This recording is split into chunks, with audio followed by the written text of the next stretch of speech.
सर्वप्रथम महाकारुणिक तथागत गौतम बुद्ध इस देश में नहीं पूरी दुनिया में मानवता के पेड़ अखरोट, बेजुबान को जुबान, नारी को सम्मान, वंचितों को अधिकार, पशु से बुरी जिंदगी जीने वालों को इंसान बनाने वाले बौद्ध सत्य बाबा साहब डॉक्टर भीमराव अम्बेडकर, बहुजन नायक मान्यवर साहब काशीराम, सामाजिक क्रांति के अग्रदूत महात्मा ज्योतिबा फूले, शाहू जी महाराज, माता सावित्रीबाई फूले और दो सभी बहुजन महापुरुष जिन्होंने मानव कल्याण के लिए अपना बलिदान दिया, उन सभी के चरणों में मैं कोट कोट नमन करता हूं। आज मंच पर आसीन बाबा साहब के प्रपौत्र, बहुत ही सम्मानित श्रद्धेय भीमराव यशवंतराव अम्बेडकर, हमारे मुख्य अतिथि के रूप में श्रद्धेय राकेश टिकैत जी, हमारे बीच में उपस्थित बहुत ही सम्मानित पूर्व मंत्री श्रद्धेय राजेंद्र पाल सिंह जी और हमारे बीच में उपस्थित सुप्रीम कोर्ट के बहुत ही प्रख्यात एडवोकेट महमूद प्राच्या जी, सम्मानित मंच और मेरे समक्ष बैठे हुए बहुजन समाज के उपासक और उपासिकाओं और इस देश के संविधानवादियों, आप सभी को मेरा जय भीम नमो बुद्धाय। हमारे बीच में सम्मानित मीडिया बंधु भी उपस्थित हैं, मैं उनका भी सम्मान करता हूं। आज इस देश में दो ही तरीके के लोग हैं जिसको लेकर के श्रद्धेय भंते जी, सुमित रतन जी ने इस कार्यक्रम को किया है। इस देश में संविधान विरोधी ताकतों के विरुद्ध, इस देश में मानवता को बचाने के लिए, देश को बचाने के लिए, संविधान को बचाने के लिए ये संविधान महासम्मेलन, संविधान जागरूकता महासम्मेलन का आयोजन किया गया है। इस संविधान जागरूकता महासम्मेलन में हमें ये समझने की जरूरत है कि बाबा साहब डॉक्टर भीमराव अम्बेडकर साहब ने 117 देशों का संविधान पढ़ने और समझने के बाद इस देश के सारे धर्म संप्रदाय, मिशन और विचारधाराओं को पढ़ने और समझने के बाद इस देश के सारे बहुजन महापुरुषों की विचारधारा को पढ़ने और समझने के बाद इस देश के सम्मान के लिए, बहुजन के सम्मान के लिए, विकास के लिए जो सबसे बेस्ट हो सकता था, बाबा साहब डॉक्टर अम्बेडकर ने देने का काम किया। ये बात कोलंबिया विश्वविद्यालय ने, ये बात ऑक्सफोर्ड विश्वविद्यालय ने सिद्ध किया, ये बात यूएनओ जो दुनिया का सबसे बड़ा संगठन है उसने सिद्ध किया। और ये सिद्ध करने के बाद ये जानने की जरूरत है, इस देश में प्रत्येक जीव जंतु और मानव कल्याण के लिए जिस महामानव ने एक सिस्टम दिया, जिसको हम भारतीय संविधान कहते हैं, इस देश की मनवादी आताताई शक्तियां उस संविधान को खत्म करके इस देश में सनातनी व्यवस्था को लागू करना चाहती हैं। एक चैलेंज है इस देश के 90% बहुजन आबादी के सामने। इस चैलेंज को स्वीकार करने के लिए इस देश में जो संविधानवादी सामाजिक संगठन है, उनकी एकजुटता आप लोगों को दिख रही है। और मैं आह्वान करता हूं कि हमारा विरोधी की सबसे बड़ी ताकत हमारा सामाजिक बिखराव है, क्योंकि वो मिसकन्वेंस करके कंफ्यूज करता है। जो कंफ्यूज नहीं होते उन्हें लालच में लेके तोड़ लेता है, और जो लालच में भी नहीं आते हैं, लास्ट फॉर्मूला है दबाव। दबाव का मतलब है ईडी, सीबीआई और आईटी के द्वारा उन्हें दबाव में लेकर के अपनी बात कहलवाने के लिए मजबूर कर देता है।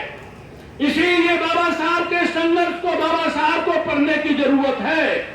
वो अकेले एक महामानव जो किसी से कंफ्यूज नहीं हुए, लालच में नहीं आए, दबाव में नहीं आए, 100 करोड़ से अधिक बहुजन आबादी के लिए उन्होंने एक सिस्टम देने का काम किया, उनको सम्मान, संविधान और अधिकार देने का काम किया। एक दूसरा चैलेंज है, वो चैलेंज इस बात का है, एक महामानव का दिया हुआ सम्मान, संविधान, अधिकार ये 100 करोड़ से अधिक बहुजन आबादी नहीं बचा पा रही है। ये लाचार बन गई है क्योंकि इसमें 6743 जातियों का बिखराव है। ये किसी को नीच बनाया वो नीच बन गया, किसी को ऊंच बनाया तो वो ऊंच बन गया, और किसी को बढ़ का अधिकारी बनाया तो वो बढ़ का अधिकारी बन गया।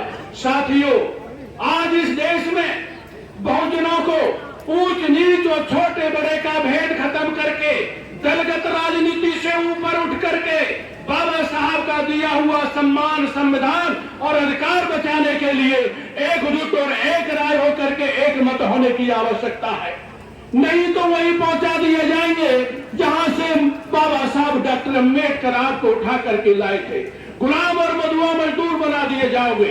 एक बड़ा खतरा, बड़ा चैलेंज हमारे सामने है और इस खतरे को टालने के लिए बाबा साहब रानी के पेट का ऑपरेशन करके चले गए। राजा रानी के पेट से नहीं, आपके वोट से बनता है।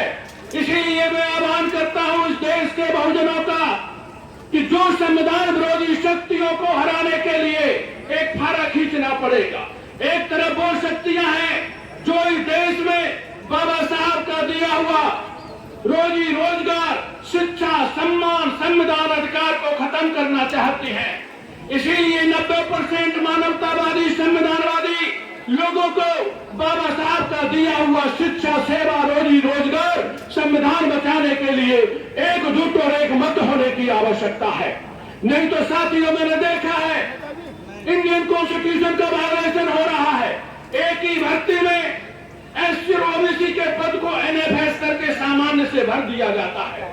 इस देश में लेटर भर्ती प्रक्रिया, आउटसोर्सिंग भर्ती प्रक्रिया, इस संविदा भर्ती प्रक्रिया, इस देश में निजीकरण, मतलब ये these are the violation of Indian constitution.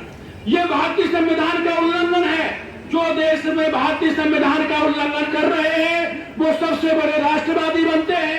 जब तक राष्ट्रवादी की सही परिभाषा यह है कि जो इस देश को चलाने के लिए सिस्टम है संविधान, जो संविधान के अनुसार कार्य करे, व्यवहार करे, आचरण करे, वो देश का सबसे बड़ा राष्ट्रवादी है। और जो इस देश में भारतीय संविधान के विपरीत कार्य करे, व्यवहार करे, आचरण करे, वो संविधान विरोधी है, राष्ट्र विरोधी है। ये पहचान है। इसीलिए देश का जो अम्बेडकरवादी है वो सबसे बड़ा संविधानवादी है।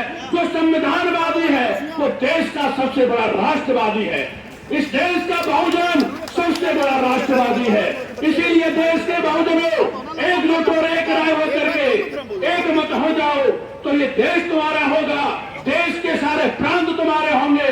आप राशन मांगने वाले नहीं, देने वाले बन जाओगे, देश के शासक बन जाओगे। ये बाबा साहब देश को देके गए हैं आप व्यवस्था, उसे अपनाने की जरूरत है। इसके साथ ही मैं अपनी बात खत्म करते हुए आज मैं आह्वान करता हूं कि सारे गले शिकवे दूर करके सभी सामाजिक और राजनीतिक रूप से इस देश में बहुजन एकता की जरूरत है। जो देश के संविधान को बचाना चाहता है, अपनी पीढ़ियों के अस्तित्व को बचाना चाहता है, उसे एकजुट हो जाए। जो एकजुट नहीं होगा मैं समझूंगा कि वो नागपुर वालों का एजेंट है।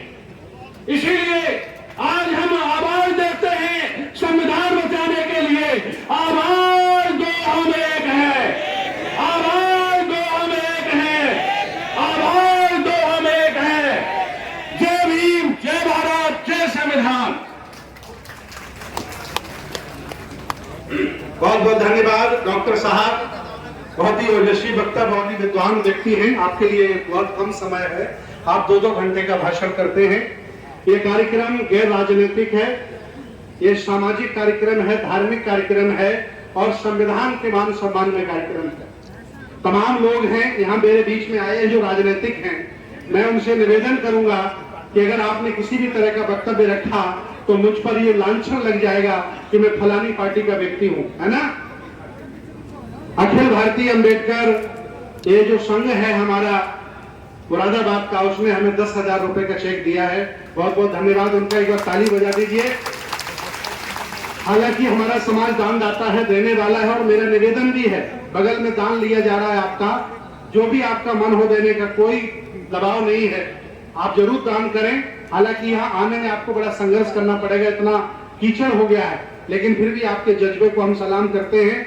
इसी के साथ मैं इस मंच पर आवाज देता हूं पूरे देश में अपनी आवाज बुलंद रखने वाले ओबीसी समाज, साकिया, कुशवाहा, मौर्य, सैनी की ताकत और उनकी आवाज रखने वाले राजकुमार सैनी, जो पूर्व मंत्री भी रहे हैं, पूर्व सांसद भी रहे हैं।